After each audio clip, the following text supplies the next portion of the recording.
Hilo tukio lililotokea la kuibiwa gari kwa jana, nilivyosikia kwa mazingira, ingawa nilikuwa sijashuhudia kilichokuwa kimetokea, kwa maelezo tu ya watu ambao nilikuwa nimeyapata kwa watu ambao nilikuwa nimeyasikia, kwa huyu mtoto kufanyaje, kuja kuchukua gari, kuiba gari huko hapo eneo husika, na kufanyaje, na kushuka naye kuipeleka huko chini.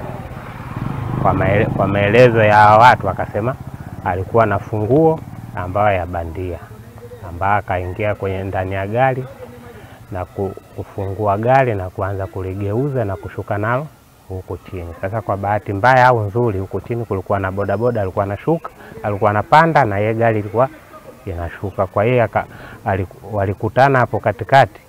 Baada ya kukutana na huyu bodaboda, yeye akafanyaje, akashitukiwa, akaona hapa sasa nishafumwa, itabidi ashuke kwenye gari na kufanyaje, na kukimbia kuelekea huko kwenye shule ya chekechea.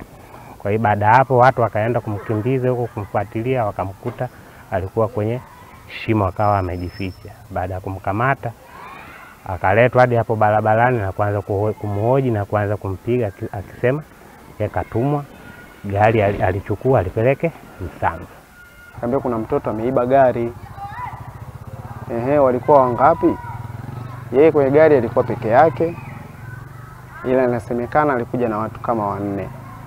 Hao 4 ndio wamechukua, kuna hela ilikuwepo mule, 200,000 na kitu hivyo wanasema, na vitenge. Baada ya hapo, yule dogo ndo akabidi atoke na ile gari sasa. Kushuka nayo hadi chini pale, ndio akakutana na bodaboda. Bodaboda alikuwa anapandisha, yeye anashuka.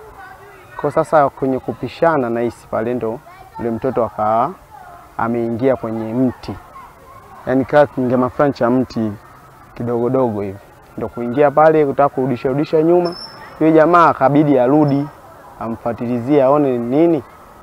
Baada ya wanafunzi nao kupiga kelele, gari ya mwalimu wao inaondoka. Kwa sasa cha kufanya kurudi tu, yule dogo akafungua mlango akakimbia. Kukimbia sasa, wanafunzi wale ndo kabidi waende kumkimbiza kule. Wanafunzi na yule bodaboda wakamkamata, ndo kuja naye hapo barabarani.